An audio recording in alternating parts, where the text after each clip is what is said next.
Hey, Sean Langille, producer of Fox News at Night with Shannon Bream, and you're listening to The Go Creative Show. Hey, everyone. My name is Ben Consoli. I am a director and owner of BC Media Productions, and this is The Go Creative Show, the show dedicated to creative professionals in the video production and filmmaking industries. Today is all about news broadcasting. We've got Sean Langille on the show. He's a producer for Fox News at Night with Shannon Bream, and he and I discuss how he produces a live TV news show, citizen journalism, the 2020 election, fake news, and so much more. The Go Creative Show is supported by Rule Boston Camera, Buy Rent Create at Rule.com, Hedge.video, the fastest way to back up media, Shutterstock.com, Magnanimous Rentals, and PremiumBeat.com. So excited for this one today. We never really have covered. I was looking through all of our past episodes, 163 other episodes. We've never really covered live broadcast news. We had somebody from Vice News on, and that was an awesome show. It is an awesome show, and that was an awesome interview. But never anybody that does like real live news TV. So Sean Langille is on the show to talk all about that, and he's a producer for Fox News at Night with Shannon Bream, and has so much insight and shares so much of the behind-the-scenes stuff that goes on during a live broadcast and a live news show. So we talk all sorts of stuff like that. It's a really fun episode, and you guys are going to love it. Also, we've got some big news. Go Creative Show has been killing it out there in the podcast world. Apple has featured us on their What's Hot list twice in the last 6 weeks. Twice. And it's all because of you guys. It really is. You have been sharing and telling people about the show and linking to us on all sorts of websites and going and listening and downloading and doing all those great things. And that is why we're able to have these sorts of successes. So things have been great here, and we have you to thank. Now let's continue this momentum. Get out there. Tweet about us. Go on Facebook. Write us reviews on iTunes. That's huge. That's a huge help, is to do iTunes reviews. And just share the show and enjoy the show. You know, what you've been doing, let's keep doing it, because together we have been making a big impact on the podcast world, and I really, really appreciate that. And one more piece of great news. I'm going to be with Atomos at NAB. I'm going to be emceeing their week-long events and panels, so I'm so excited for that. Details are still a little bit foggy right now. We're waiting for all the details to come in, but the moment I know what's going on, you guys will know, and there's so much happening. But I will be there. We're going to be doing live interviews for Go Creative Show as well from the floor, so contact us if you want to be featured on the show, and if you're going to be over at NAB. We are so excited to meet you guys.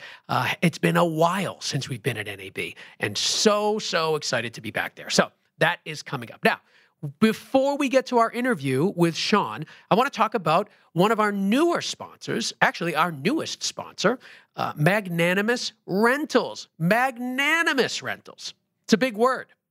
It's a big word, but you know what? They deliver. They deliver in many ways. First of all, they deliver on the gravitas of that word, but they also deliver equipment to you. How about that? It is an equipment rental house. It's based in Chicago, but it ships anywhere in the country, so you can take advantage of their great prices, fantastic inventory. It's all there at magrents.com, magrents.com. Now, they got the best prices in the business. And on top of that, they have these things called flash discounts. So these are items with a red price that is noted on the website. So if you're scrolling through their website and you see this red price right in your face, that's a flash discount. And these are deeply discounted items, sometimes even as much as 50% off. But it's a limited time. So you gotta get that item immediately so you can take advantage of that flash discount. Best thing to do, because these flash discounts are always changing, go to the site every day. Make it one of your sites that you visit every day. Magrents, magrents.com. And they got a huge inventory. They got links to videos on how to use different pieces of equipment. It's all there. Their prices are great. They're great people. And I suggest you go and check it out. Magrents.com. All right. Let's jump into our interview. It's a good one. It's a good one. You guys are going to love this one. It's coming up right now.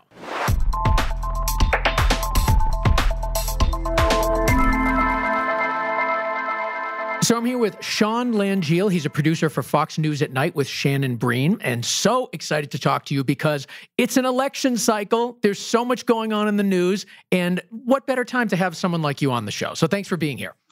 It is so good to be here, and I felt like we just got over the past election that I was just up in New Hampshire chasing all the candidates around. You catch your breath and you do it all over again. It really never ends. It's weird. Yes, obviously there's a 4-year term, but it just doesn't seem to ever end. It's weird. Obviously, the 2 years leading up to it is the strongest and the craziest. But this time around, and probably the last time around too, it just didn't end. It must be crazy for you. I feel like sometimes we just catch our breaths, or we're just trying to keep our heads above water. It's like, oh, and this happened, and this came out, or we have another 20 candidates that are running this time around. So it gets exciting, but it's also very exhausting at the same time. I'd love to talk to you just about, to start, what are the duties of a news producer? I don't think people really know, and we don't have a lot of news covered on this show. We mostly do film and TV and all that kind of stuff. So I'm interested, and I know our audience will be, just kind of what is it that you do as a news producer? I think that sometimes producer can be one of the most abused terms because it can mean a lot of things in a lot of different contexts. But for me, it means that I handle all the segments, but also the visual look of the show. And what that means is we start the day at about 3 o'clock. We're combing the latest stories. We'll have a show meeting of this is what we want the show to look like at 11 p.m. But then between 7 and 11 p.m., there's a whole bunch of news that happens. And then there's still stuff that's happening at 10:30. So then what I do is I'm assigned probably 2 or 3 different segments each night, whether they're guests or they're panels. And it's my job to find all of the video, all of the sound bites, and then serve that to the host and say, what do you want? She'll pick what she wants. And then we put together the segments. I'll work with a team of writers and say, here's the most juicy nuggets of the story. Here's what you can put in the intros. And then it's on me to get those sound bites cut, work with editors, work with production assistants, and then find the best way to visually tell the story. Because I came from a radio background, which I still love, but I've learned still the challenges of television is you got to show the story, not just tell it. Jeez, that just sounds so overwhelming to me as I'm listening to it. When I first started, it was like, how in the world do I make all this happen by 11 o'clock? And some nights I still step away from it and say, how do we make all this happen? So I guess, where do you get your guidance from? So you have these, obviously every morning there's a whole bunch of stories that everybody's talking about, but you kind of have to pick which ones make sense for Shannon, which makes sense for that time of day. Because at 11 p.m., you don't want to be talking about the same things that everyone's been hearing all day long. So how do you make your story selection? I think the biggest keywords that we're always told is new, now, and urgent. And the way we select the stories are, what's the latest? How is the story advanced? And it's, okay, so we were reporting the story at 11 o'clock. What's happened now since then? And the biggest thing that we do is we're constantly combing social media. That's probably the biggest thing that has influenced news, even in the past 10 years, where it used to be 40, 50 years ago, you'd have a news wire that give you some alert. Our news wire is now Twitter. And as you can tell, with the current occupant of the White House, he likes to break news there. So we're currently always constantly watching Twitter. We're always constantly watching what's breaking online. And sometimes the best video we get comes in online. That's incredible to me. And that is something that feels very new. Obviously, Trump using Twitter constantly is new for a president to be putting news out there like that. What are your feelings about that? Like, is that a good thing for news? Is that a bad thing for news? It's not traditional, certainly, but is that bad?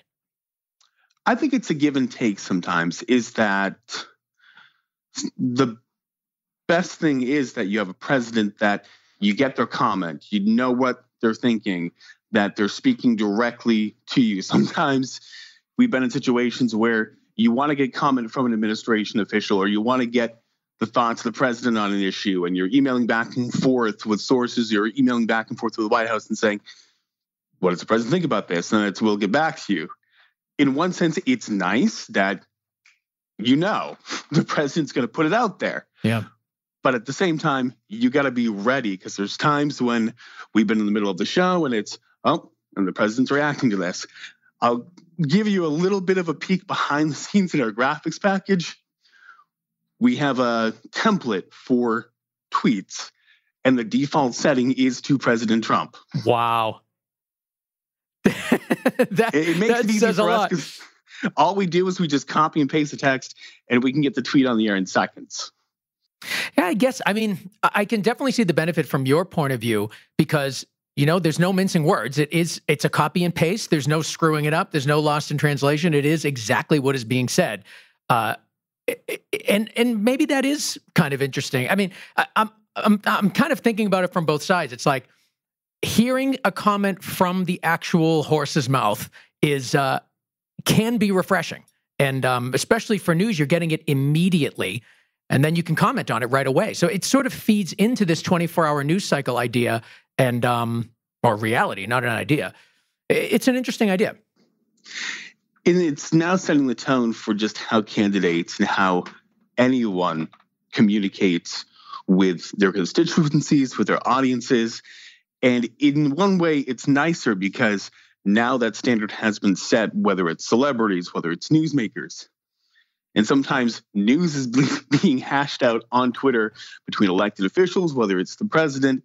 And so it really forces you, even during our show, I have several little tweet deck windows up, just following key people. And there's sometimes in the middle of the show, it's like, oh, did you see this tweet from Elliot Engel? He's responding to comments from Ilhan Omar. And there's sometimes during the show that we're re-scripting things because, we're going to drop this story. This just hit Twitter. Or there's sometimes I'll get an email during a commercial break. Are we at 90 seconds? Did you just see this tweet? I need you to write something up, get a banner, make it look pretty, get it on the air in about 90 seconds. Everything moves so fast. Do you think that there's any danger in having Twitter be the source? Is there a danger in rushing stories because you don't necessarily have the full context yet?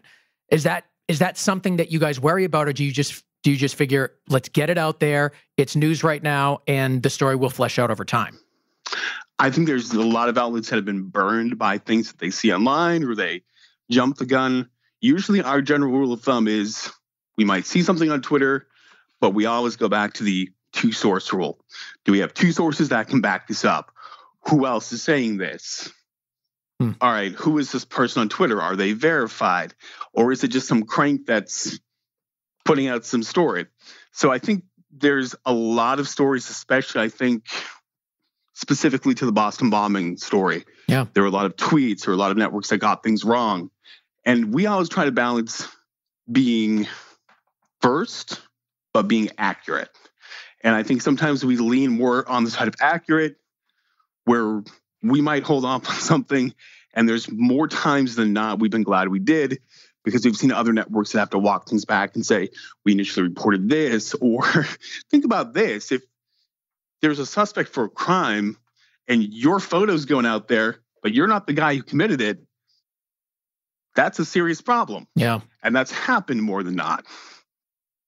Yeah, you just have to be careful. But at the same time, audiences, they want to know what's going on immediately. Like, there's definitely been time when there's a story happening. The Jussie Smollett stuff, when that was going on, I'm scanning through every news station to see who's talking about it, because I'm just interested.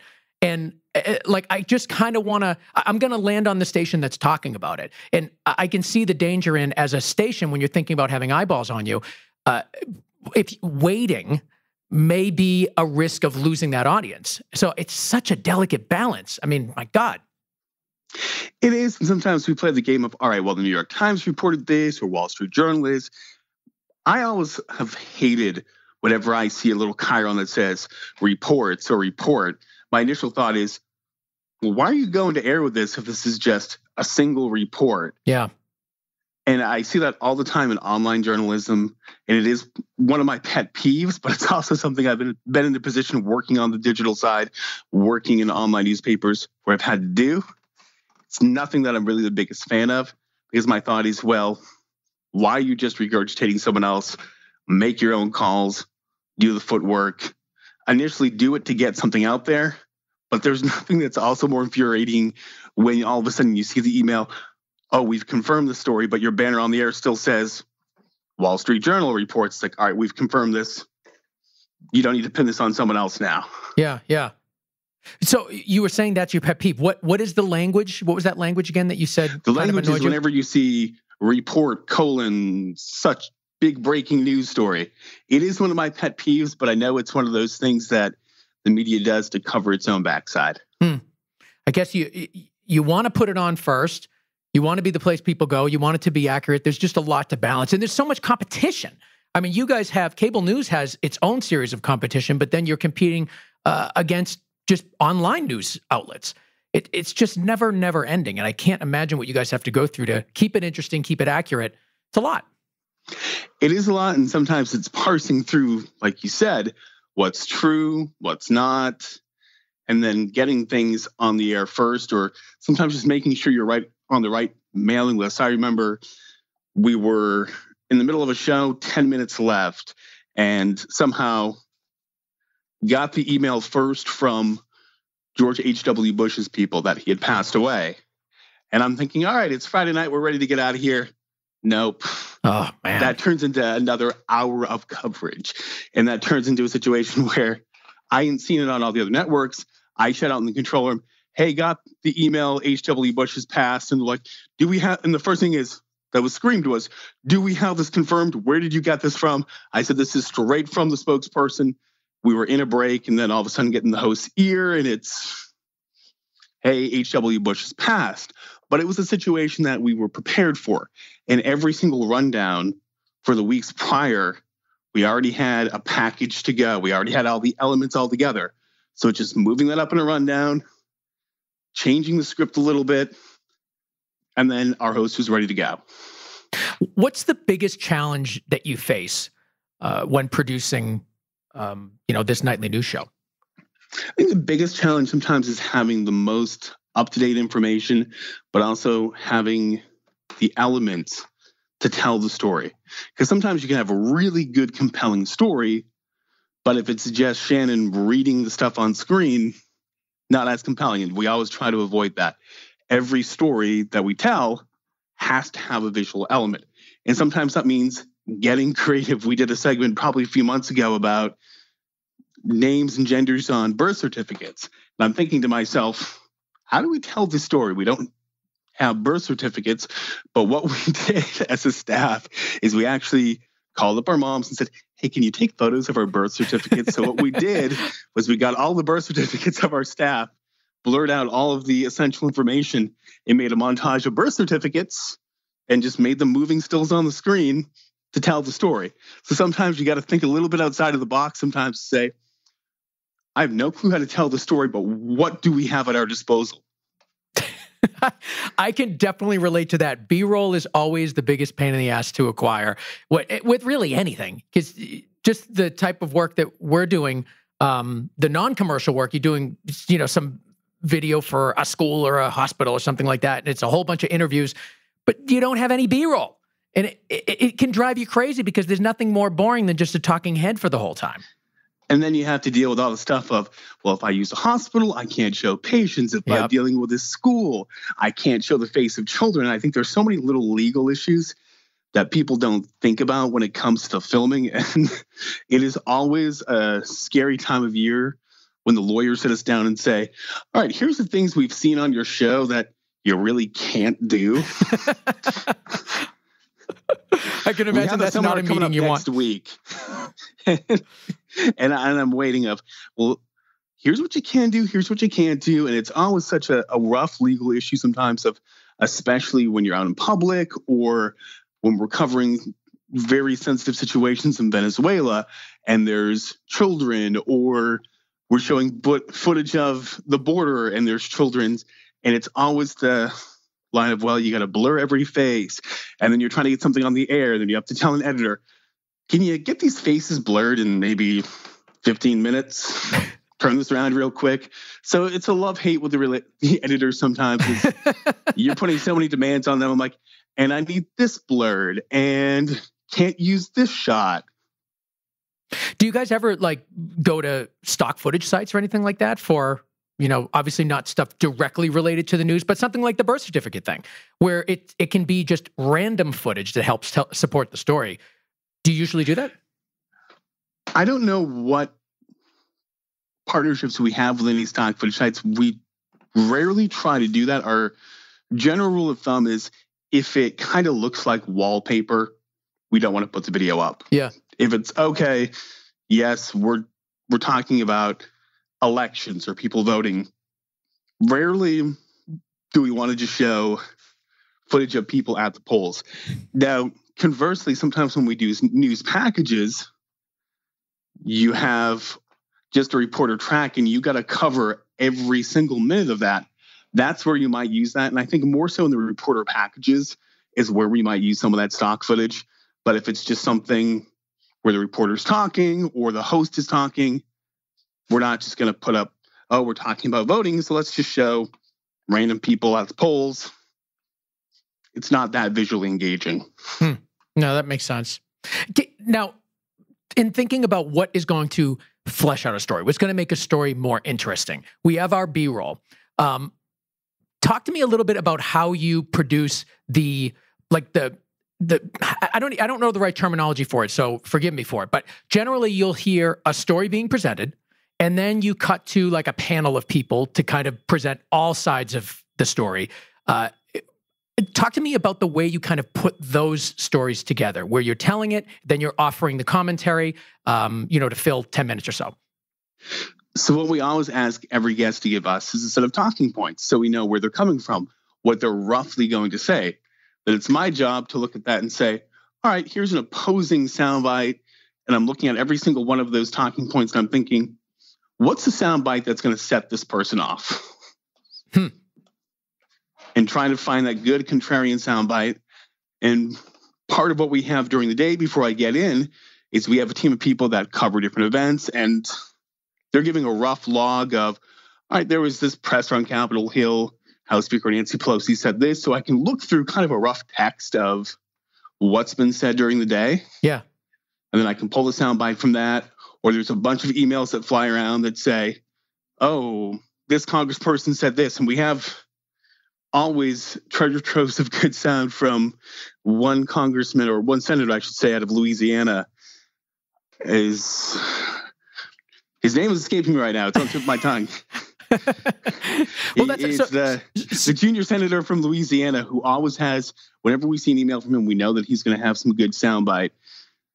And usually it can set someone off, or he just says things in the most pithy, soundbitey way.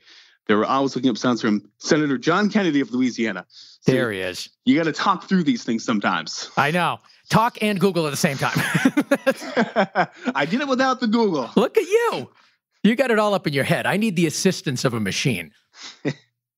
Alexa and Siri are great things. Exactly. So, all right. So you have your talking. So you get your talking points from your guests, and then you're trying to find clips that will kind of get them going. That'll spark their. I don't know. How do we phrase it? Spark a discussion. Spark a discussion. There it is. And so you have your story. You know what's going to kind of get them going. How are you finding these guests? Sometimes they are contributors of the networks, or sometimes they are newsmakers in and of themselves, or sometimes they are someone that we have seen either online or in other settings give good, fiery opinions. It's a matter of sometimes we try to test people out. We've seen them maybe on a weekend show or elsewhere. I'm like, all right, maybe they might be ready for prime time. We'll throw them in a mix. Or we know that there's someone that's either come from a background of having some knowledge of that specific situation. Like we've done panels on International Women's Day. We kind of took a contrarian approach where we had a professor from Johns Hopkins University who is more pro-choice. And then we had a woman who founded a pro-life organization, had a conversation about, or we've seen all these International Women's Day celebrations, and they're all celebrating and championing abortion rights. What about the pro-life women? So we kind of had that exchange, and it was fiery. We got their talking points. And of course, for the pro-life woman, I'm reading all the tweets from Planned Parenthood and elsewhere that are saying reproductive rights or women's rights, and just knowing what's going to trigger them a little bit and like respond to this. How do you measure success for your segments? Is it the attention that you get online? Is it getting guests to be fiery? Is it trying to make great TV that's exciting to watch? Like what is the measure of success for you for these segments? I think the measure of success is a couple things. Is obviously we're getting the minute by minute ratings breakdown, so we're seeing if the audience is engaged on the story. That's obviously number one. Secondly, it's did we cover all the topics? Did we get a good balanced discussion? Because sometimes you may only have 4 or 5 minutes for these segments. So the biggest thing is, did we let both sides talk? Did we get them to respond to a couple of sound bites, tweets, or was it just a shout fest? If it just descends into a shout fest, probably in my mind, I'm thinking, all right, we could have done something a little bit better to tweak this up, to move this segment along. But is it fast paced? Is it engaging? Did we hit on all the topics? Because sometimes I'll be presented with, all right, we're going to hit on 3 or 4 topics. And if we only get to 2, it is kind of annoying as a producer. Like, all right, I did all the work for 4. Yeah. We only got to 2. But that's something you wrestle with every night.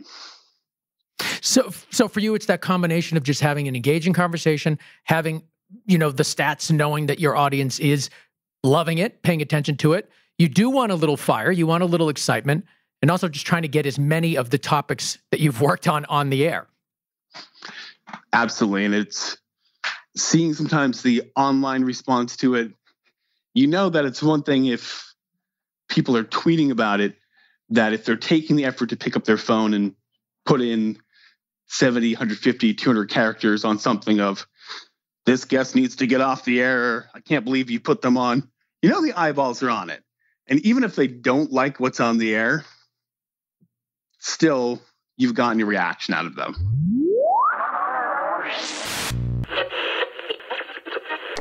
Imagine this. A client says to you, okay, I want you to send us a proposal to sort of, explain your ideas and let us know why you think you're the best production company for the job. Now it's your turn to make a proposal and make it look good, okay? Especially if you're going to be doing a director's treatment. You need to be able to visually explain what your vision is. Now, where do you go for this imagery? I'll tell you where I go. I go to Shutterstock.com.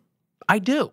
Now, you guys are probably scratching your head saying, wait, Shutterstock, that's where I go for royalty-free footage and music and images for, projects that I'm working on, videos I'm working on. But have you thought about it for your director's treatments and proposals? And let me explain. Let's say I'm doing a project for a hospital, and I need to find some images that really display the connection between, nurses, doctors, and patients. I'm going to go to Shutterstock.com because there are millions of clips and images on that site. Millions. So you can find so much variety. And chances are you're going to find a ton of clips that actually look, and images that actually look the way that you kind of want your project to look. So it's a great way to help your clients see your vision for what you want that project to be. And I guarantee you, you make a better director's treatment, you make a better proposal, you will probably be the production company selected for that job you're going for. And it's all there at Shutterstock. Now, obviously, I use Shutterstock also for their royalty-free images and music and footage to throw into my own pieces, of course. They have over 14 million royalty-free clips, and over 100,000 clips were just added last week. So it's a lot. And they've got simple, great pricing. You can save hundreds of dollars by pre-buying video packs. And of course, their curated collections, which are just gorgeous. And I talk to you guys about that all the time. You go to footage, you click on curated collections, and you are faced with so many great collections there.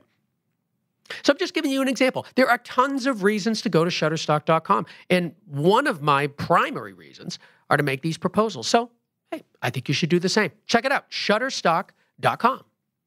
And lastly, Rule Boston Camera. Rule is the place to go to purchase and rent all of your production equipment. They have the best service in the business. I'm telling you that one right now. Production is mission critical, and they understand that. They've got your back. So they're going to give you expert advice and counsel in pre-production. So before you leave with that piece of equipment, you are going to know exactly how to use it and all the technical guidance that you need to make sure that you get the best out of that piece of equipment. That's what Rule's all about. Plus, they've got a great inventory. So they've got cameras and audio and lighting and grip gear, communications, all those fancy easy rigs and black arms, a selection of huge lenses. I meant to say a huge selection of lenses. Well, I guess some of the lenses can be huge too. But it's all over there at Rule Boston Camera. They also have great events, and a lot of their events are placed on YouTube shortly after. So if you can't make it to their events, you're still able to enjoy them. Now, everything is there at Rule Boston Camera, and you get there by going to rule.com, RULE.com. Check out their inventory, rent some stuff, buy some stuff, and certainly take advantage of their events. You guys will really learn a lot from what they have to offer for you. They're committed to it, and why not take advantage of it? It's over there at rule.com, RULE.com.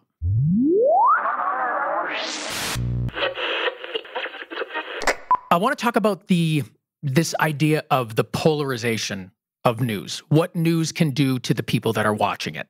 I feel like people have a personal connection to their news stations now more than ever. I mean, I'm not that old. I'm 38 years old. I've seen a few election cycles, paid attention to a few election cycles, and I just feel like now with CNN, Fox, MSNBC, there are camps. There are people that feel so strongly about one station versus another. It's an us versus them out there in news sometimes. That's the impression that I get as a viewer. Do you feel that that's true? And if you do, I'd love to get your thoughts on that. I think there is some of that mentality, and I think there's sometimes being a news show is kind of a tough place for us because we come out of 3 hours of hard opinion that is very polarized in many ways. What shows are you talking about leading into yours? So right before our show was Laura Ingraham, who I worked for, in full disclosure. And before that is Sean Hannity and then Tucker Carlson, all very strong opinion, point of view driven shows. Yeah. We describe it as, for that conservative audience, we give them their dessert first, and then we come in and tell them what's going on. And it used to be we had a thought of, oh, we're losing listeners, we're losing viewers because we're covering the stories they don't want to hear. But what we found is when we cover it in an urgent, breaking fashion and just cover the facts, we don't necessarily lose the viewers. But what we have seen that does get kind of interesting, and I've heard it described this way, it's if your home team loses, you're not going to watch the sports cast. And we don't lose to other networks when, say, the news isn't that favorable to the president. They're just not going to tune into the show. Yeah. But we've also seen that on the flip side of when the news is favorable to the president, they might not tune into a MSNBC or a CNN.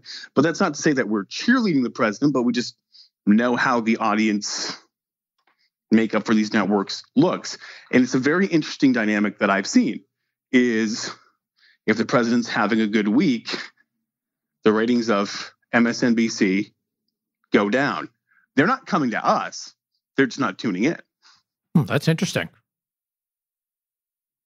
I feel like what I notice is the bias, if there is any, generally lives in the story selection for the shows that aren't commentary based, obviously.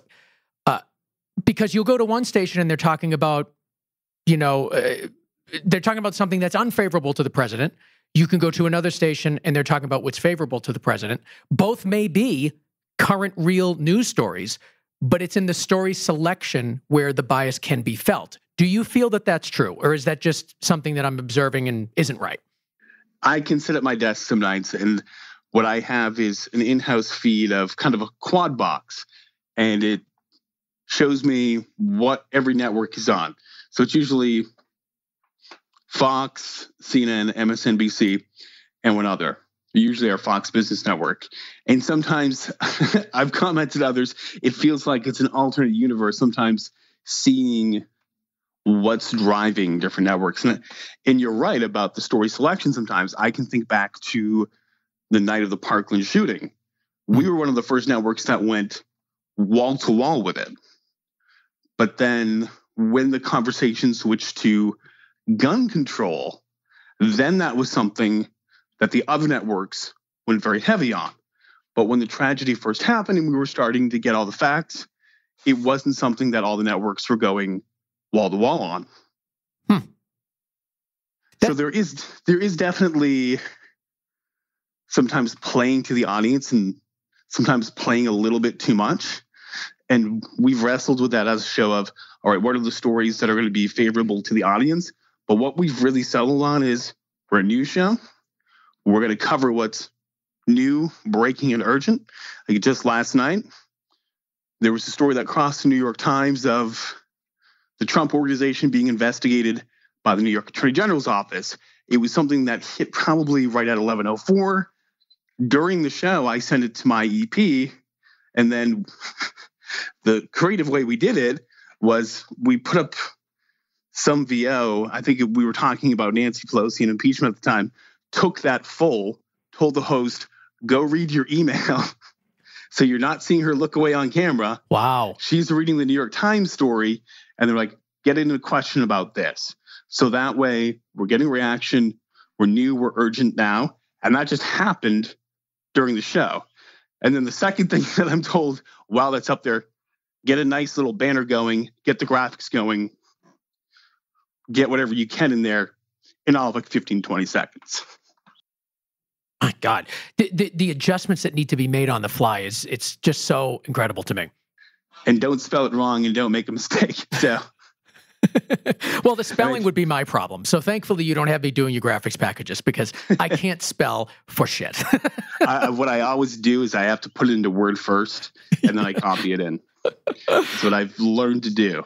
Because yes, I've made some mistakes. I haven't made some doozies, but there have been some that have made error. I'll just say, make sure that countless always has an O in it. Tell me your thoughts on this idea of fake news. And the reason I say idea of it is because everybody is saying and claiming that the other side is fake news. So something's not fake. If everybody's saying that it's fake news, then what is it that we're listening to? I'd love to know your thoughts on what that is. Are people justified in claiming fake news sometimes? And what does that actually mean to you guys? Well, I think I'll take that back. We were talking about earlier about the different networks and catering to different audiences. What I would say is that I think there is a danger where we live in an age where you can get the news delivered to you in the style and fashion that you want.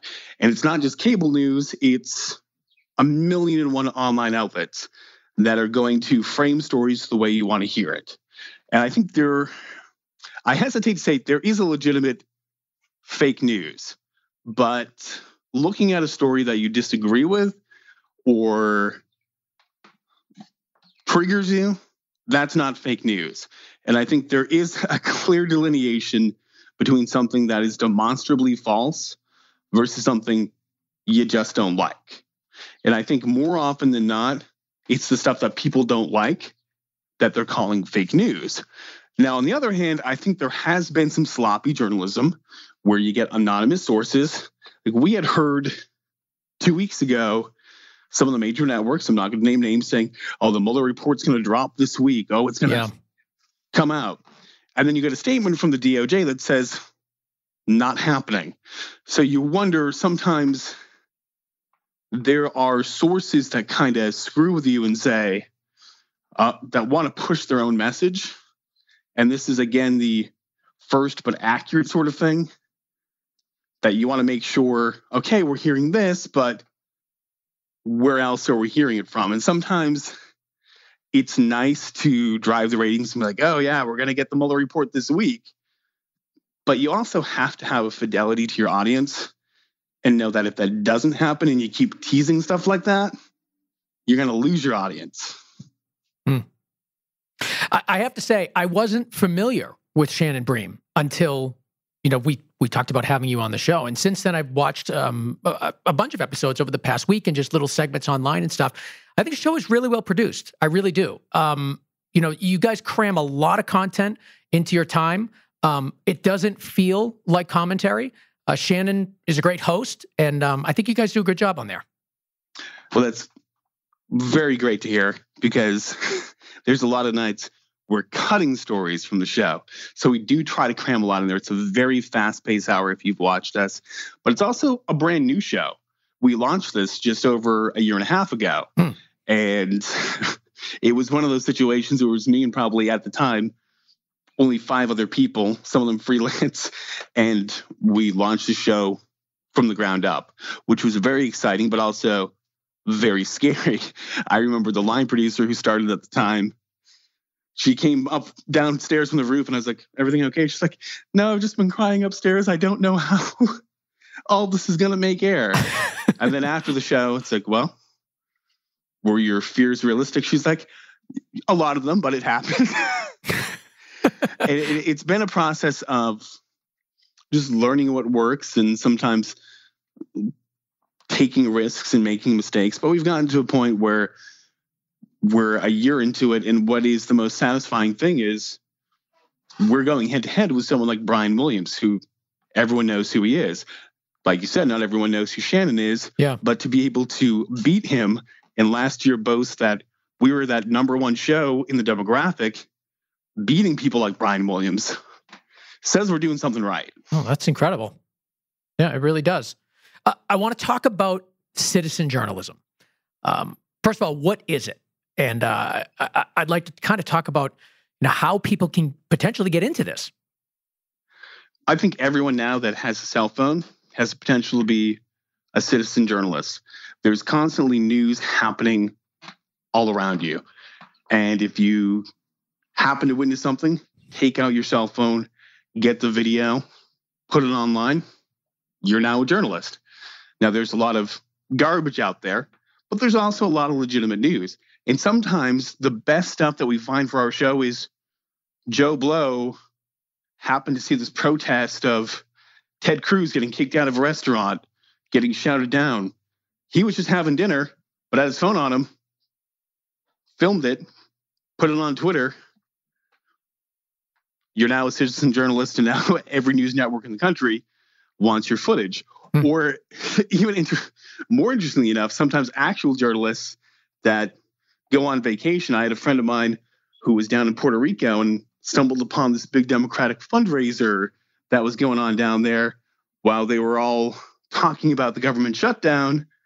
He happened to catch photos of Senator Bob Menendez of New Jersey on the beach down there drinking Mai Tais, getting chummy with donors. Wow. He gets the footage.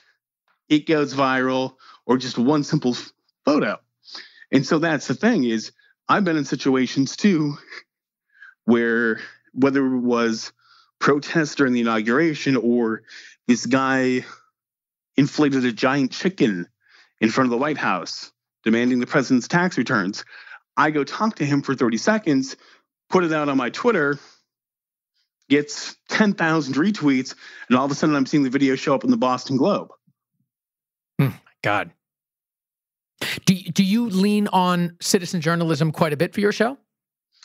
More often than not. There's a lot of times where it's compelling video that we see and have to vet on Facebook pages. We're getting video constantly. And I just got video sent to me the other day of an irate woman who was at a women's Republican gathering in Texas. And she was swearing and shouting them down and starting a riot there. And so sometimes people come out of the woodworks and send you these videos. Other times you're combing through Twitter and it's, oh my gosh, did you see this video? This is crazy. And there's a level of, you don't want to be too sensational with some of the stuff, but then there's other stuff that you see of, especially the stuff that's happening on college campuses, the footage of the student that was assaulted at Berkeley campus. Yeah. There's a lot of that gets sent to us, and there's other stuff, whether it's protest footage, and sometimes some of these groups will try to make some money off of the networks, and yes, they will pay sometimes. We got the footage of Ted Cruz getting screamed out of a restaurant, and legally we tried to make the fair use argument, but then that group was tweeting back, if you want to run this again, it's going to cost you $500. So sometimes these events are staged to film. Yes, they're newsworthy, but these groups want to make some money. And that's another point too, though, is if you get good, compelling video and you ever get a phone call from me or a Facebook message or a DM, and it starts with, hey, how do we courtesy this? Well, the first response should be is, well, I'll give you this video for $500. So you're saying if some, for people in the audience that are out there with their phones, grabbing shots of different things, you have something that's really popular, somebody like you comes to them and tries to ask for that footage. How would you, let's say I have a video, I put it on Twitter, you found it, you reached me, what would you say to me? I would say, hey, Sean from Fox News Tonight, saw your video, we'd like to use it tonight. How do we courtesy you? Okay, and what should I say? What you should say is, hey, thanks for reaching out. You can use the footage for $500. And I'll say, all right, let me check with our team. I'll get an okay. And then we'll work out the paperwork and you are $500 richer. So you can't just use something and write on it courtesy of, XYZ. You have to do it by asking them and having something signed? Usually we do. Now there's a legal principle of fair use if it's deemed newsworthy, and there's a whole bunch of other legal stuff that's way above my education and pay grade that you go through. But sometimes it's, if everyone else is kind of using it and there's a news argument to be had, then you don't necessarily need to pay, but more often than not, and the minute you reach out to someone and say, can I use their footage, you're legally bound by what they say and dictate on those terms. So just because it's on Twitter or Facebook doesn't mean it's public to the point where anybody can pick it up and use it. Okay. Especially video on Twitter. If you film that video, you put it out on Twitter, you own that video.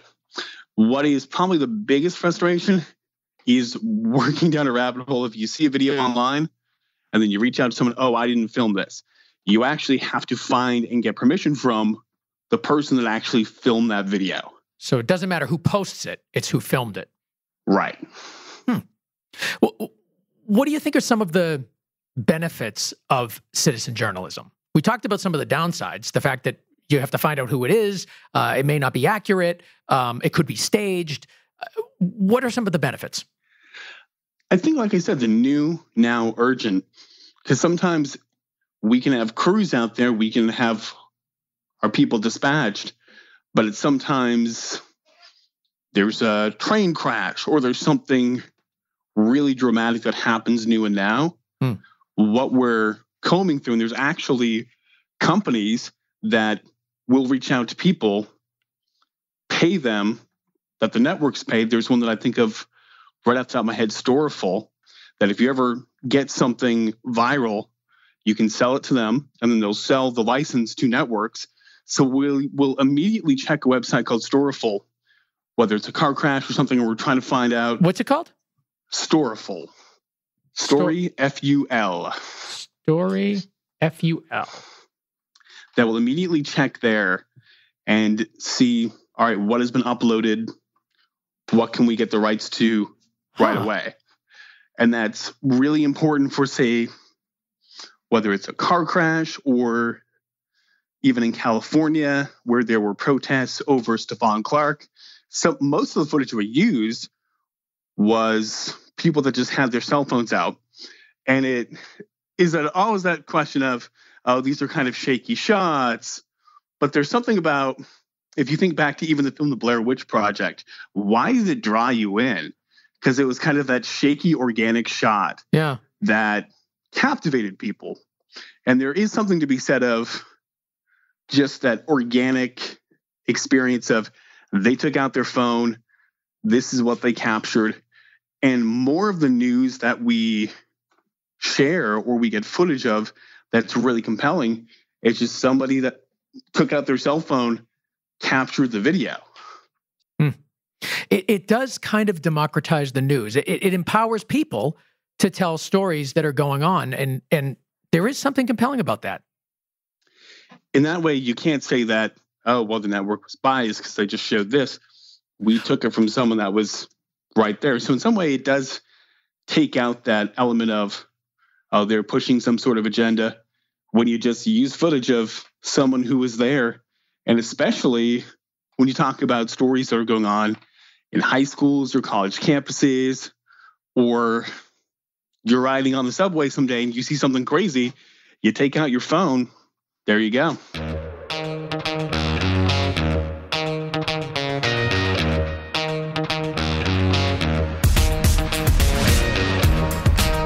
You are listening to the PremiumBeat.com Song of the Week. It's called Kickstarter by Eternity Bro. Premium Beat is where to go for all of your royalty-free music and sound effects. Just go to PremiumBeat.com and get access to a collection of thousands of royalty-free tracks for as low as $59 each. $59. And it's not just the song. No. You get so much more. You get loop sets. You get cut downs. You get stems. And what that really means is you now can customize your track to fit your project perfectly. But it's all about quality, and that's what you'll find over at PremiumBeat.com. So head over there, PremiumBeat.com. And lastly, let's talk about Hedge. Simply put, Hedge is a backup software for filmmakers, and they are constantly updating the app. In fact, version 19.1 just came out a couple weeks ago, and they introduced a brand new feature that is awesome called queuing. Now, queuing will give you two new ways to control if and when transfers will run together. So we've got single source and we have single transfer. Now, to explain single source, let's say that you've got 3 media cards to back up, and only one of them really matters because that one, has to go back to your camera operator, whatever. But so there's only one that really matters. And you don't care how long the total time of the offload takes, but you do care that the one card that's the most important goes as fast as possible. Now, single source allows you to control which card gets done first.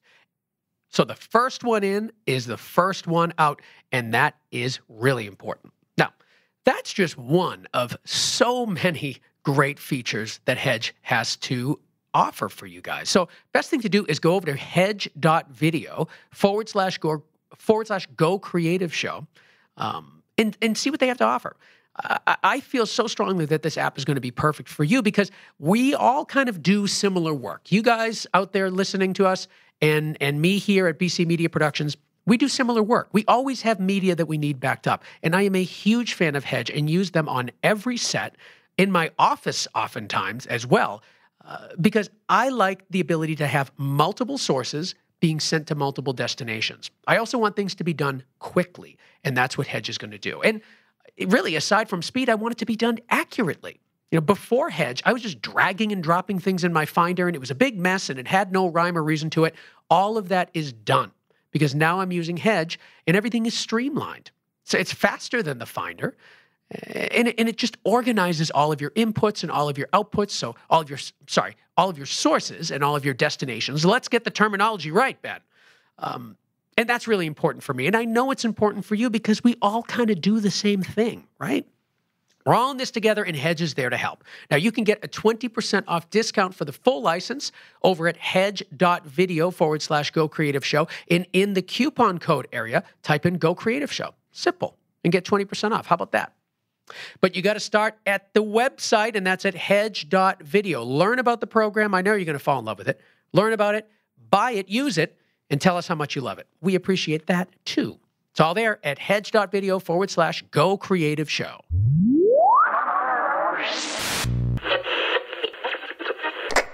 I want to take our last few minutes and talk about the 2020 election. We are knee deep in it now, waist deep in it now, neck deep in it now. It's really getting heated and wild. I'd love to just describe the atmosphere over at Fox right now. In this election cycle? Is it different than other times of the year, and if so, how? I think we always have a very well-oiled machine of how we cover this stuff. Right now, throughout the network, we probably have what we call 60 network specialists who are tracking the moves of every person that's thinking about running, has said, I am running, has said, I think I might take a trip to Iowa, New Hampshire. We have people tracking all of their moves in constant contact with their team. I'm monitoring currently Congressman Tim Ryan of Ohio. Every week, I send his team an email of, hey, where's he at in the process? Is he still thinking about this? Just heard that Sherrod Brown isn't going to run. Do you think that this creates an opening for him? And it's always, he's seriously considering running. But every week I get the same email. Yeah. But then there's other people of, like, the South Bend mayor, Pete Buttigieg, I think is how you pronounce that last name, that some of the lower level people in the network are like, oh, I got to sign this guy. He's not going to do anything. Well, he gets into the race. Now they're tracking every single press release, every movement of the person. So it's a very exciting time where a lot of people are monitoring different people. And then what happens probably closer to the summer, some of those specialists then become embedded with some of these campaigns. And then what they do is they follow the candidate around for a year or two. And I remember last cycle when I was traveling to some of these early states, I would connect with some of these embeds and they would say, I don't know how many times I've heard this song following around Ted Cruz. Like, I can basically quote this speech right now. So we get very intimate with the campaigns. But what I love about it and what I love about the campaign season is I get to step out of the little Washington bubble, travel around the country and talk to voters and see how they really feel. And what I often find is there is such a disconnect between how I understand the world living here in DC versus how the rest of America views what's going on here. I think we saw that. We saw that in the last election for sure. So many people thought that there was no way Trump was going to win. And I think people just didn't understand what other parts of the country felt. And that was something you didn't see until you actually went to those parts of the country. And it was something that I was starting to get clued into a little bit early on, even when I was in New Hampshire, and I'd talk to people and say, who are your top three picks? Well, I don't have three, but I have two. And they would say, Bernie Sanders and Donald Trump. Yeah. My response would be well, they seem to be two very different candidates. And the response would always be, well, I want an outsider. I want someone who's going to shake things up. And that was a common theme that I heard traveling throughout the country. This time around, what I'm hearing is this country's divided, but people still are in their lanes of, I hate to say kind of their tribes, but there is a tribalism that I see in the country of, well, I might not like everything the president says, but he's doing this, or they're solidly in the, he's a terrible person, racist, misogynist. We need someone who's going to bring back some order. So it's going to be interesting to see how those two dynamics play out. Do you think cable news networks are part of the reason that people have become so polarized? I think it adds to that, absolutely. I think people are going to consume the media that they want to affirm their beliefs, which, hey, my execs might not like this, but don't just watch Fox. Watch MSNBC, watch CNN, get the full picture. If you are constantly listening to conservative talk radio, listen to NPR sometimes. And I'll be the first to say, get the full picture of everything that's out there, because a lot of these outlets are catering to certain audiences. And if you're watching just the opinion shows on Fox, maybe tune in at 6 p.m. to Special Report, or tune in at 11 o'clock just to get the straight news. Because I think the problem is that people are getting their news from the opinion side of things, whether that's Rachel Maddow, whether that's Sean Hannity, and they're forming their opinions based on that. But really, it's the problem many times is people getting their news and information from opinion shows that people think are straight news.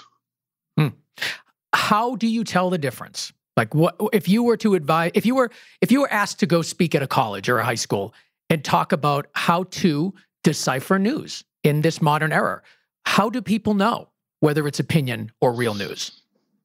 That's getting harder and harder. But I think the more you look at how things are characterized, and if there's a lot of adjectives that describe a quote, or something is characterized in a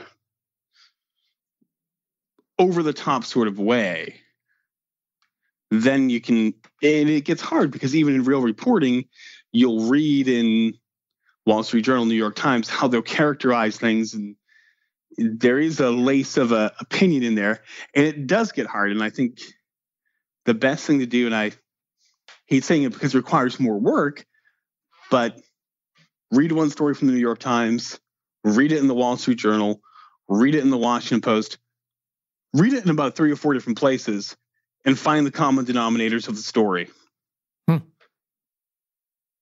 It is a lot of work. It is a lot of work to ask people to do that. And I agree with you. I think it's true.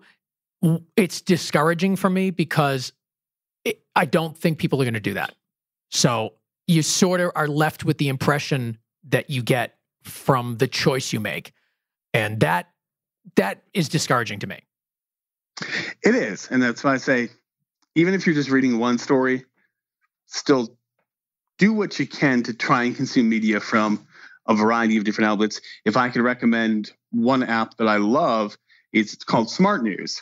And it just aggregates the top stories from the networks, aggregates the top stories from the newspapers, and you get a pretty balanced look at what the news is from across the spectrum. I'm going to check that out too. So Smart News and Storyful are the 2 links I'm going to put in the show notes so you guys can check out if you haven't already heard of these. Well, listen, I really appreciate your honesty coming on the show, talking to our audience. It was eye-opening for sure, and it's great to get an insight into how you guys do it. You put in so much work, and it's a tireless, endless cycle for you, especially now leading into 2020. And I think the work that you're doing for Shannon Bream is really good, and good luck with the show. And love to have you back. Where can people find you online? People can find me online at Sean Langille. I'll spell it out, SeanLangille. Follow me on Twitter. Send those messages, hate mail, pithy comments. I don't always respond to the hate comments. You might just get a nice smiley face from me acknowledging your comment. But it's I do like to engage sometimes with the haters. But if you got constructive feedback, always willing to hear that too. I got to say the audience here is pretty good. I get very little hate comments, which is nice. I think people understand the work and the effort that goes into it. I don't really cover politics as much. I had an episode a while back called Modern Political Advertising, and people were upset that I I only had people that did advertisements for Democratic candidates. And that's not what the episode was about. It was just about whether it's a Republican or Democrat, the principles of online media and communication are the same. Exactly. So, I figured, well, now's a great opportunity to have somebody from Fox News. Now we've handled both sides for those people that were upset. But it's not about that. It's about producing news, the value of news, the importance of news. And I think you did a great job explaining all of that. So thank you so much, Sean, for being on. And good luck. You got a show to put together. Yeah, so I might take a little nap and rush and get onto it. It is always a marathon from 3 to 11 p.m. and we pray that no big news drops tonight, although it's always the curse when you say, oh, it's a slow news week. That was the night. And we were all sitting around one night saying, oh, it's a slow news night. And then George H.W. Bush died. So we've learned to say the kiss of death is never say that. Exactly. Well, if you ever need somebody to speak about podcasting or video production, I'm your guy. All right. Well, we might have to Skype you in sometime or get you down to Washington. I love that. Absolutely. All right. Perfect. Thank you so much for being on. We'll have you back. All right. Have a good one.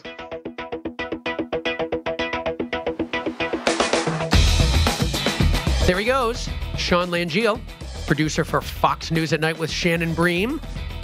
What a great guest. Honest. Really honest. I love that. I love when people come on here and just tell us their truth, especially with something polarizing like the news.